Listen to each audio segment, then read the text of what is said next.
There is a reason the Orks have 7 levels, and it starts with something most species would consider impossible. These creatures do not stop growing. Every fight they survive makes them physically larger, denser, and more capable than they were before it started. The shared energy their numbers generate grows alongside them, pushing each individual beyond what its own biology could produce. The Ork that walks away from a battle is not the same creature that walked into it. Each level in this ranking is defined by what a Greenskin can do that the tier below it cannot.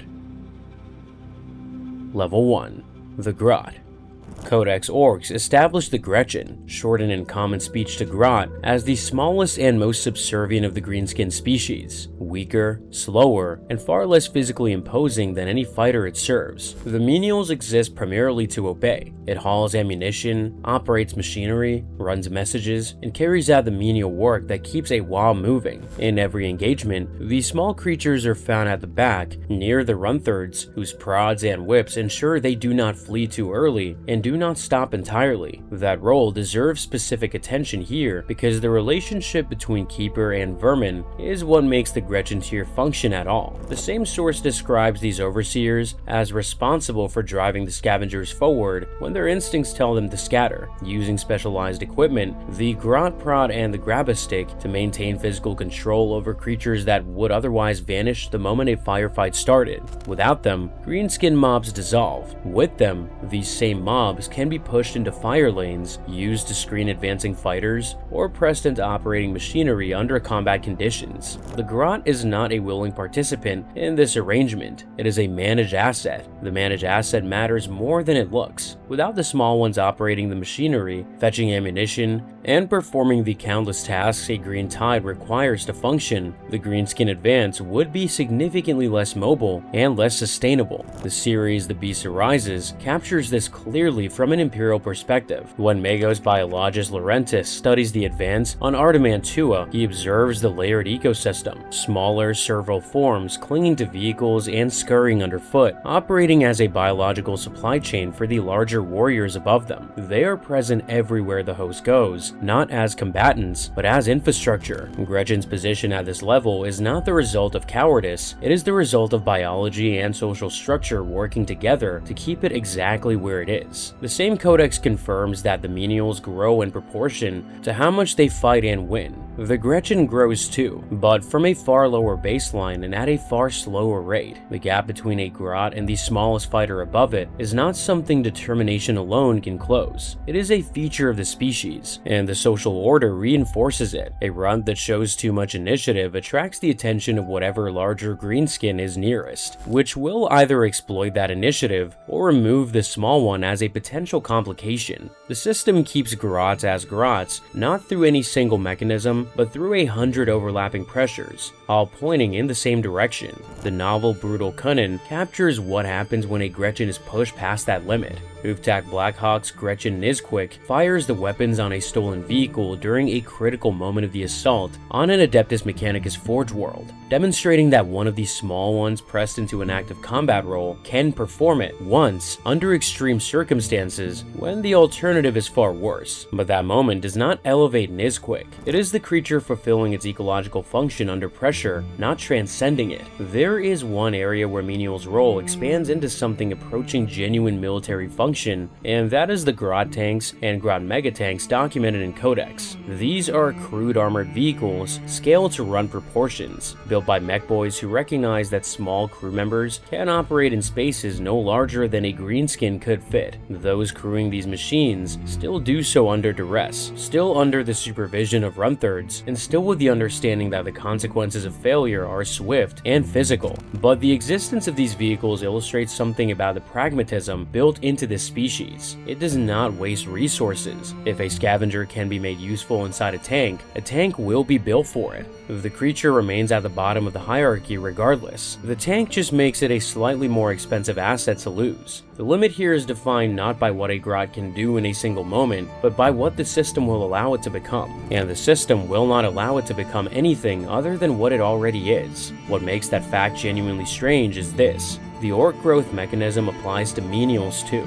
They're not biologically frozen. A run that survives long enough and fights often enough does grow. The record of any WoW confirms that old menials who have outlasted their peers are measurably larger and more capable than young ones. The system does not prevent growth, it simply ensures that every greenskin bold enough to use that growth gets noticed, challenged, and removed before it can matter. But above the Grot sits the creature that actually makes a WoW move. The Ork boy does not calculate, it does not hesitate, and that absence of hesitation is exactly what makes it the most dangerous basic unit of warfare in the galaxy. Level 2. The Ork Boy. Codex Orks defines the Ork Boy as the backbone of any WoW, and this is accurate in the most literal sense. Every other tier of the hierarchy depends on there being enough boys to sustain the forward momentum of a mass assault. Without them, there is no green tide. There's only a commander standing alone on a battlefield, which is an impressive sight, but not a galaxy-threatening one. The line fighter fights because fighting is the species' primary mode of existence. The same source makes clear that these fighters are driven by an innate aggression and combat instinct with no equivalent in any other species. The WoW field, the gestalt psychic energy generated by all of them collectively and documented in detail by the Lexicanum's entry on Physiology, actively reinforces the desire to fight, rewarding aggression with biological responses that make combat feel more natural than anything else. A foot soldier charging into battle is not overcoming fear, it is not summoning courage, it is simply doing the thing its entire biology was built to do.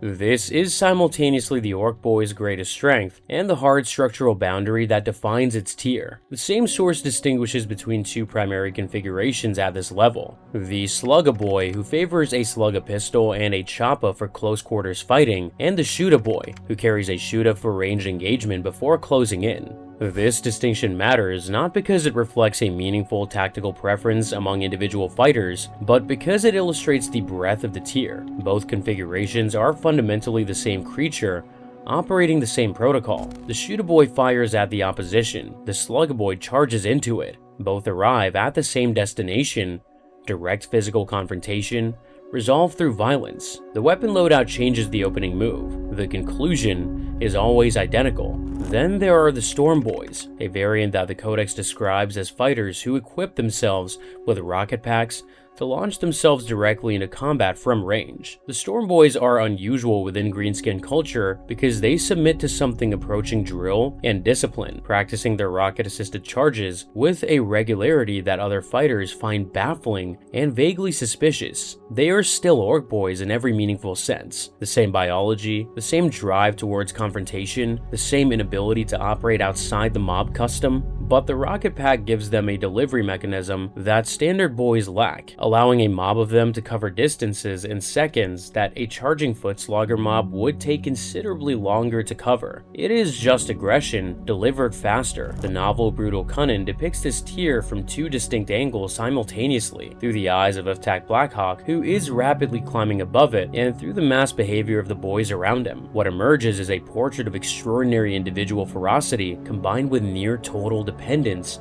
on mob momentum. When the mob advances, a green tide advances. When it falters, so does the boy. Not because individual fighters lack personal drive, but because the collective feel that sustains their aggression is itself a communal phenomenon. A line fighter isolated from his mob does not suddenly become strategic. It becomes confused, then angry, then charges regardless. The series The Beast Arises provides the clearest Imperial perspective account of what facing this tier actually looks like. When the forces of the Beast Horde pour through Ardemantua, every Imperial account describes the experience in terms of tide and volume, rather than individual skill. A boy can sustain catastrophic physical damage and continue pressing forward, because the biological drive to stop does not exist at the same level as it does for a human soldier. Apothecary Riok of the 5th Exemplar, operating throughout the Alcazar Astra defense, notes that the fighters he faces require a fundamentally different level of force to remove from combat than any human combatant.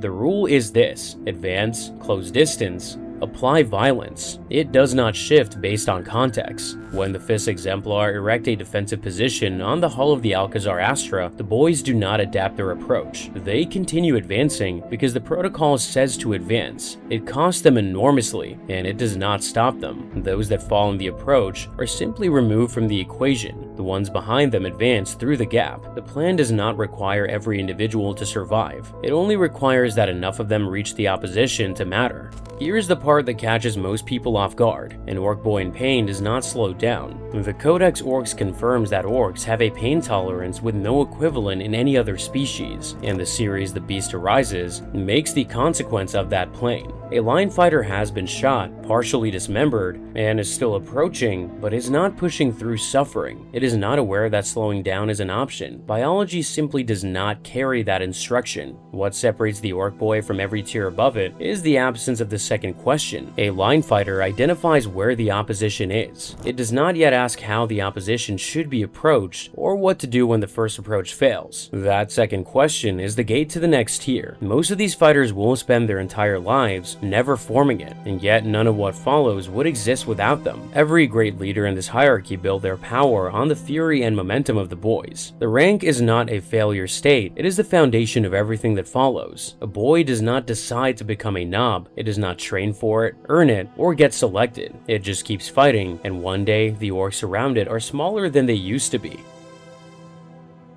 Level 3. The Nob. Codex Orks is direct on this point. Nobs are simply the biggest, toughest boys in the mob. The Lexicanum's entry on Orkoid Physiology confirms that greenskins grow continuously throughout their lives, physically larger, more complex, and socially more dominant, in direct proportion to their combat success. A Nob is what a fighter becomes when it has survived enough battles that its body has restructured itself around the experience of winning. Nothing is selected for it, nothing trains it, it survives, and in surviving, it grows, and in growing, it becomes something that no average boy tier fighter can match in a confrontation. The same source also confirms that these veterans usually get the best pick of weapons and armor in the mob. Alongside this equipment sits the Wa banner, a totem carried into battle that the same codex describes as a focal point for the collective field, intensifying the psychic energy in its immediate vicinity and driving nearby fighters to greater acts of violence. The ranked warrior who carries the banner functions as a living amplifier for the mob's psychic state, its presence physically affecting the combat performance of every greenskin in range. That access to the best gear is not a privilege granted from above. It is taken because a Nob's authority is not granted either. It is demonstrated constantly through the physical fact of its existence. In the novel War Boss, Mag Detvis holds his position not through any formal appointment, but through the simple reality that no other fighter in his vicinity has demonstrated the capacity to displace him. The social logic is circular, and it is brutally effective. The Nob introduces something the rank below lacks entirely, the capacity to hold a mob in position under pressure. A mob without one of these veterans at its head is a tide. It advances and recedes based on the weight of force pressing against it from either side. A mob with a Nob is something more durable, not a precise military unit. Nothing in this social order operates with that kind of formal discipline, but a concentration of force with a direction and a focal point that can be sustained even under moderate pressure. The bruiser at the front functions as a local anchor for the collective field itself, its presence intensifying the psychic reinforcement that keeps boys pressing through circumstances that would dissolve an unled mob. The same source also recognizes Nobs as a distinct battlefield formation in their own right, separate from simply leading mobs of boys. A mob made up entirely of these veterans is a concentration of the largest and most experienced fighters a commander can field, operating as a shock unit capable of punching through opposition that would stall or destroy a standard boy mob.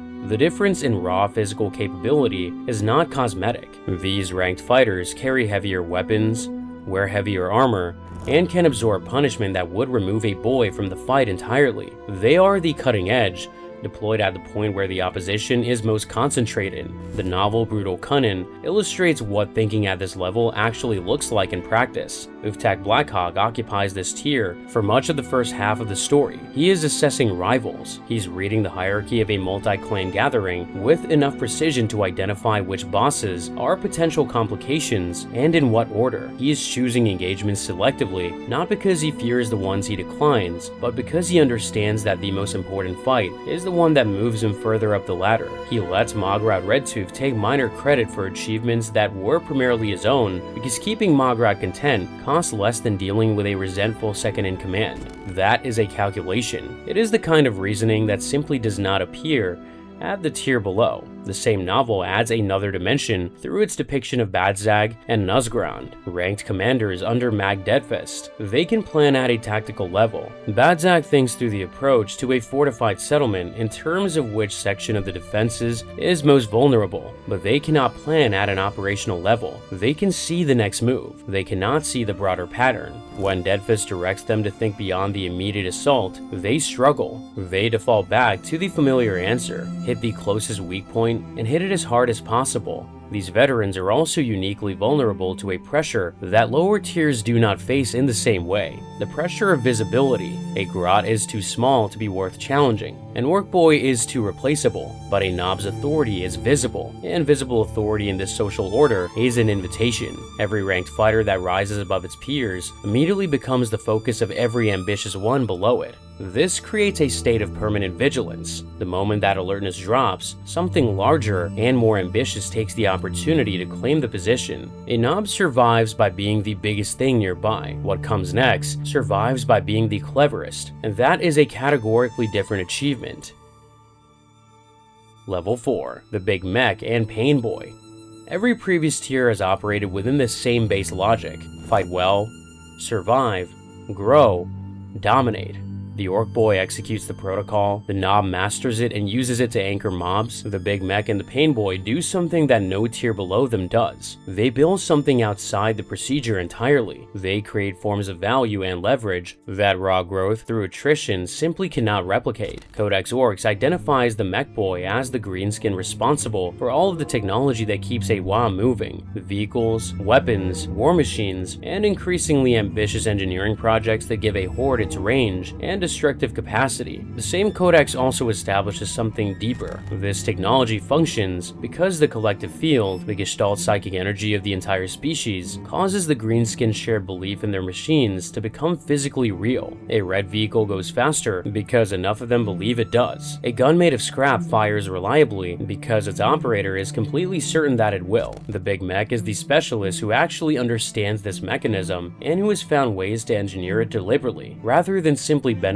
from it passively. Where an Ork boy uses a weapon because it makes things explode, a Nob uses the biggest available weapon because size signals dominance. The biologist uses a weapon it has modified to do something specific that a standard weapon cannot. The custom force field, one of the most consistently represented pieces of equipment available to these engineers across multiple editions of Codex, is a deliberate application of that collective energy, channeled through an engineered device to create a localized protective effect that has no natural equivalent anywhere else in the hierarchy. No amount of raw aggression produces this result. The Big Mek has built a machine that does it instead. That gap between instinct and engineering is what defines this tier. The full range of armaments documented across editions of Codex illustrates just how far the specialism can develop. The shock attack gun is among the most notorious, a device that uses the field to teleport snotlings through subspace directly into enemy units, with results that are catastrophic for the target and wildly unpredictable for everyone else involved. The Codex describes it as deeply unstable and prone to malfunctions that can be as dangerous to the operator as to the opposition. A Nob would not carry this weapon. It is too unreliable, too technical, and too likely to require immediate field modification when it misfires. The Big Mek carries it precisely because it alone has the knowledge to operate, adjust, and occasionally survive it when things go wrong in interesting ways. Mech guns represents the collective expression of this engineering capacity. The Codex describes these as heavy artillery pieces built and crewed by mech boys, deployed as a distinct battlefield element that gives a horde a fire support capability it would otherwise entirely lack. The tractor cannon, the bubble chukka, and the smasher gun are each different applications of the field principles to a specific tactical problem. That range of solutions is what distinguishes this tier from every fighting tier below it. A Nob solves every problem the same way. A Big Mek builds a different tool for each one. In the novel Brutal Kunnin, Dameklor demonstrates this dual nature throughout the narrative. He does not merely fight better than his rivals, he fights differently, and he provides things that the Gathering cannot obtain from any other source. The mob follows him partly because of his combat ability, and partly because, without his technical expertise, the entire fleet would not function. His authority rests on two pillars: personal physical presence, which any Nob can offer, and irreplaceable specialism, which none of them can replicate. That second pillar is what elevates him above the mob tier entirely. The Painboy operates throughout the same fundamental logic, applied to biology rather than machinery. The Codex confirms that Painboys perform extreme surgeries and biological modifications, and their knowledge of Greenskin anatomy, accumulated throughout thousands of interventions, cannot be taken by force. The knowledge is in them, not in their equipment. That is a form of security that no physical confrontation can overcome. The cyborg body, documented in the Codex, is among the clearest demonstrations of what a Painboy can do for a warrior. Cyborg enhancements replace damaged or destroyed biological components with mechanical equivalents, maintaining and often exceeding the original functionality. A fighter that loses an arm in combat and receives a Painboy's attention may emerge from the operating table with a mechanical limb stronger than the biological original. The Painboy is not simply a field medic, it is an upgrade path, and those that survive his attention are frequently more capable coming out than they were going in, provided they survive the process itself, which is not guaranteed. The novel Grotsnik, the Mad Doc, explores this in more detail. Mad Doc Grotsnik, the Painboy whose surgical work on a badly injured fighter eventually produced Ghazghkull Thraka, goes well beyond repair work. He replaced most of his patient's skulls with adamantium and installed an enlarged brain cavity that supports cognitive operations a standard Greenskin cranium physically could not contain. His claim in the storyline that he made Ghazghkull rather than the gods captures what this tier represents at its apex: the capacity to shape the development of an individual in ways the natural growth system cannot produce on its own. What elevates both specialists above the Nob tier is the nature of their authority. A veteran bruiser's authority requires the constant presence of physical force to be maintained. Remove that capacity long enough and the authority dissolves. The Big Mek's authority persists even when the engineer is in no condition to fight, because the machines still work and the machines are needed. The Painboy's authority persists because the patients keep coming, and the alternatives to seeking the doc's help are uniformly worse. Among the Orks, direct force is the standard measure of everything. The Big Mek and the Painboy have found a way to matter without relying on it alone. Level 5. The War Boss.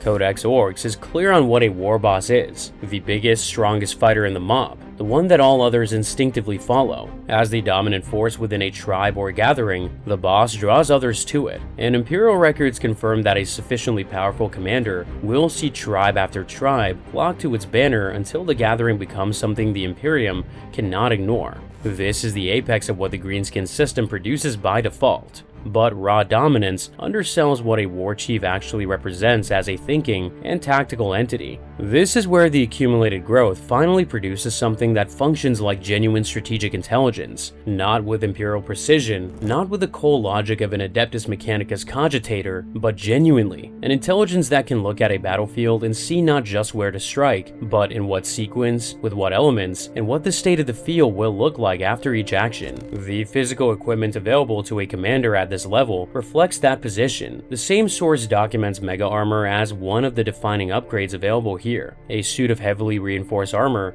that provides protection comparable to Terminator Plate, built by the best engineers a boss can afford to commission or compel. The War Boss in Mega Armor is not simply a large greenskin, it is a mobile fortification that can absorb firepower that would stop any lower tier fighter and keep advancing. Paired with a claw, the enormous pneumatic claw that can shear through vehicle armor, it represents the physical peak of what a lifetime of fighting can build. For commanders of the Evil Sons clan, the preferred expression of power takes a different form. Codex describes the warbike as a vehicle of choice for these speed-obsessed greenskins, and a boss of the Evil Sons mounted on one combines the raw physical authority of this tier with a mobility that fundamentally changes how that authority is expressed on the battlefield. Where a mega armored commander anchors a line, a supreme fighter on a warbike exploits it, covering ground fast enough to be wherever the fighting is thickest at any given moment. The outcome is the same: decisive force applied at the critical point. The delivery mechanism reflects the clan's identity. In the novel War Boss, Ghazghkull coordinates a multi-clan invasion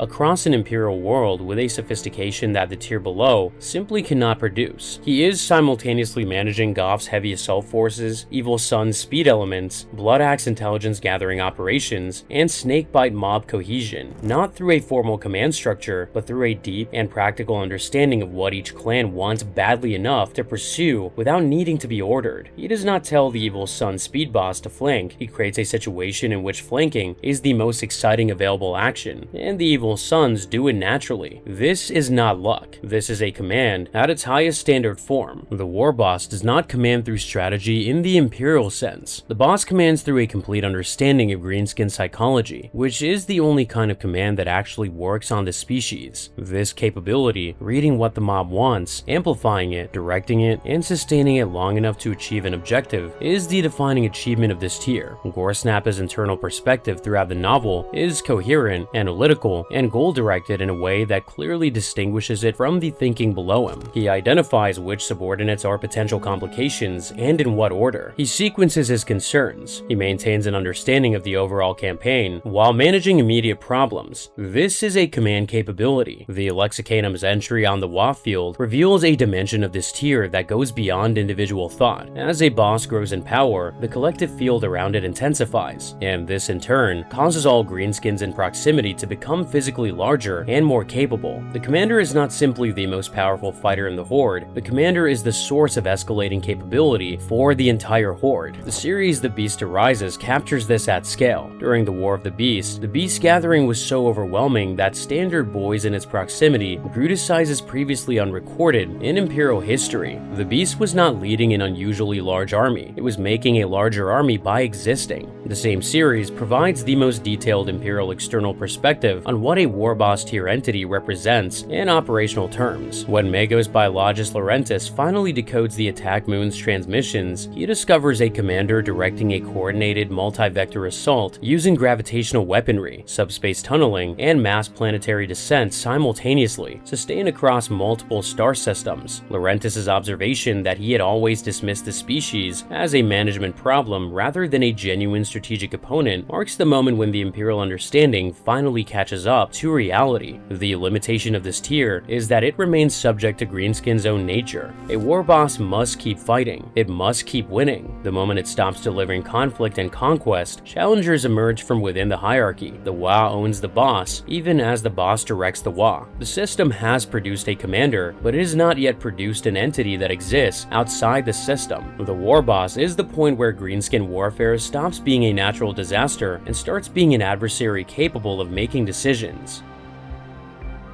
Level 6. The Beast Boss. The Beast Boss is an anomaly within the Greenskin hierarchy, and that anomaly is precisely what makes it exceptional. Where the War Boss accumulates power through the standard mechanisms of the system, survival, victory, growth, and dominance, the Apex Rider takes a deliberate step backward from that system and emerges stronger for it. The Beast Snaga movement is not universally respected by other clans. Goths in particular regard the rejection of mechanized warfare as primitive, but the results are difficult to argue with. Codex Orks 10th edition confirms that beast bosses lead from the front lines and look for the biggest, meanest prey available. They wear the trophies of their kills and ride giant squigosaurs, the massive predatory squigs bred and trained by Beast Snagaculture for exactly this purpose. The novel War Boss and the book Brutal Kunnin develop this further. The Beast Snaga movement represents a deliberate rejection of the technological arms race direction that many modern gatherings have taken, where a big mech builds a bigger gun, a hunter hunts a bigger beast. Their entire culture is built around combat in its most immediate physical sensory form. The Beast Boss exists in a state of combat engagement that most greenskins only experience for fractions of a second during the peak of a charge. To understand this, consider what happens to any greenskin during the moment of contact in a charge. The collective field surges within and around it. The distinction between decision and action temporarily collapses. The fighter does not choose to swing its weapon. It swings before the choice has been consciously formed. This This is a condition where expertise has been internalized deeply enough that conscious processing is no longer the bottleneck on physical execution. A primal commander, shaped by a lifetime of hunting creatures that are larger, faster, and more dangerous than standard prey, has pressed towards this state in a way that no standard development path produces. The beast Boyz who fight beneath a beast boss reflect the same developmental logic at the rank and file level. The same codex describes them as greenskins who have dedicated themselves to the hunt, equipping themselves with hunting lances and riding squidhogs, smaller and faster predatory squigs that serve as cavalry mounts in beast forces. These are still orc boys in terms of their tier, their role in a mob, and their position in the hierarchy, but their experience of combat is qualitatively different from a standard slug-a-boy or shoot-a-boy. They're accustomed to fighting from the back of a moving animal, to timing a strike while the mount beneath them is in full charge, to operating in an environment of control chaos that a standard foot slogger rarely encounters in the same way. That experience accumulates, and the beast tamer is what that accumulation eventually produces at the top. In the novel Grotsnik, the Mad Dog, Beast Boss Backman demonstrates a combat style described in terms of economy of movement and precision of force. Every strike serves the objective. There is no wasted motion. His relationship with his mount is depicted not as a rider controlling a beast, but as two predators working in coordination, the animal's territorial drive and the hunter's combat experience functioning as a single unit. This is what the developmental path of Beast Ghazghkull produces, a combatant whose skills have been sharpened specifically through the hunting of megafauna, not through the management of mobs. The distinction between a primal commander and a standard commander requires precision to articulate. A war boss runs a command process between observation and action. It observes, assesses, selects a response, and executes. That sequence exists. It is compressed, faster than anything a human could replicate, but it is sequential. The beast boss has compressed that gap through the specific nature of its experience, facing prey that removes you from the situation if your response is half a second too slow. The cost is real, however, where a war boss gains leverage from the political dimension of command, the ability to read clan dynamics and sustain a gathering across extended operations. The hunter concentrates all of its authority in the personal encounter. It commands through immediate physical presence and through the spectacle of its fighting capacity. A beast boss-led force strikes hard and strikes fast, and when the momentum carries it through the opposing line, the result is decisive. When the opposition withdraws into defensive positions that require sustained coordination to reduce, it becomes a blunt instrument for the situation. That is, it turns out, enough to place it one tier below the singular entity at the summit, an entity that has transcended both the tactical and the primal in favor of something that operates on an entirely different scale. Level 7. Ghazghkull Thraka. There is a moment in the novel Ghazghkull Thraka, Prophet of the Wa, when the narrating Gretchin Makari attempts to describe what it feels like to be near Ghazghkull during a large-scale engagement. The description resists ordinary language. It is not fear, exactly, and it is not awe in the conventional sense. It is something closer to what it might feel like to stand next to a phenomenon, an entity that has made itself so central to its environment that the environment has reorganized itself to accommodate it. Other greenskins do not simply follow Ghazghkull, they orbit him. That quality is the defining characteristic of this tier, and it is not merely a metaphor. The Codex establishes that the most powerful commanders become something the lore calls a warlord, a suzerain boss to whom countless others rally across entire regions of space. Ghazghkull Thraka is the defining example of this in the current era. Lexicanum's extensive character entry describes the scope of his campaigns not as raids or even gatherings in the standard sense, but as something approaching a fundamental reorganization of the greenskin race's capacity for war. The Great Wa is not a single military campaign, it is a project. Raw power alone does not explain this tier. Raw power is what the beast boss and the war boss already have in abundance. What a prophet possesses is something that no tier below him carries: purpose. The history of his campaigns is documented across several sources, and the trajectory it describes is unlike any other individual in the lore. The Lexicanum's character entry records that the Beast of Armageddon first came to Imperial attention during the Second War for Armageddon, when he led the largest greenskin invasion of that world in recorded history. The scale of that assault, hundreds of separate gatherings united under a single will, was something Imperial commanders had no framework to anticipate. Commissar Uruk, who coordinated the defense of Hive Hades and became the defining Imperial figure of that conflict, survived by understanding the psychology of the species well enough to exploit it, holding the line through a combination of genuine tactical skill and a reputation among the attackers that became a force multiplier multiplier in its own right. The Uruk Omnibus covers this confrontation in detail, and what it makes clear is that by the time of the Second War, Ghazghkull was already operating at a level that most commanders do not reach across an entire lifetime of campaigns. When he returned for the Third War for Armageddon, also documented in the Uruk Omnibus and referenced across multiple Codex publications, the force he brought dwarfed the Second.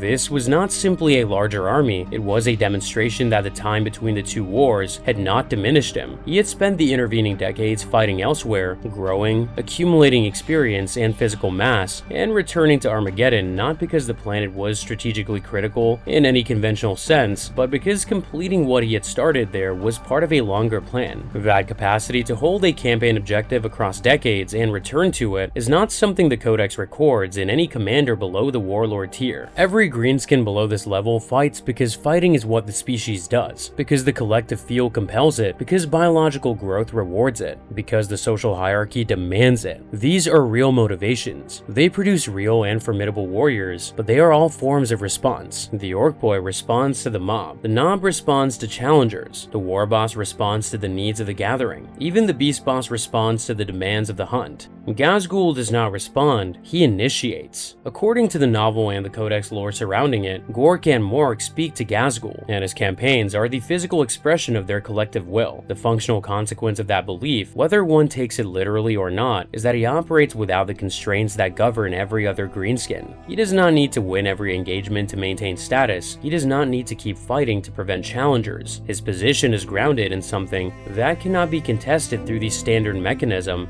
of direct physical confrontation. The Uruk Omnibus illustrates this most directly, when the Prophet withdraws from Armageddon at what appears to be the moment of his greatest advantage. With the Uruk still active and the Imperial defenses shattered, the commanders on the other side cannot make sense of it. Their models of Greenskin behavior have no category for a fighter that chooses to stop advancing. It appears as a tactical error or a failure of resolve. It is neither. Ghazghkull has objectives beyond the immediate theater. He can afford to leave Armageddon standing because Armageddon is not the campaign. The campaign is the galaxy. The novel Grotsnik da Matdock addresses his physical reconstruction with more clarity than any previous source. Matdock's surgical work after the injury that should have ended Ghazghkull, the removal of most of his original skull, and its replacement with an adamantium structure housing an enlarged brain cavity, did not simply preserve his life. The Ghazghkull who left was not the same fighter who went in. The original, by Grotsnik's account, was an unusually large and capable soldier who happened to hear the gods and happened to survive a catastrophic injury. What emerged was something that had never existed before in the history of the species. The expanded brain cavity is not a cosmetic detail. It means the apex is capable of processing at a level that standard Greenskin biology cannot support. He can hold a plan in mind for years. He can subordinate the immediate drive for confrontation to the campaign's longer-term requirements. He can look at a situation where advancing today would cost him the war and choose to accept a setback today. Ghazghkull does not think like a Greenskin. He thinks like something that used to be one, and then became something that the system was never designed to produce. Codex Orks 10th edition makes the scale of his influence on the collective field concrete in mechanical terms. His Prophet of the Wa ability represents the highest recorded expression of that field in any individual, producing a measurable intensification for every Greenskin in his vicinity. He is not a node in the field, he is an amplifier for it, and the field in turn amplifies every fighter around him, who then amplifies it further in return. The feedback loop that results is why accounts of his presence on a battlefield describe those around him performing far beyond what the individual members of the mob should be capable of. He has survived Commissar Uruk,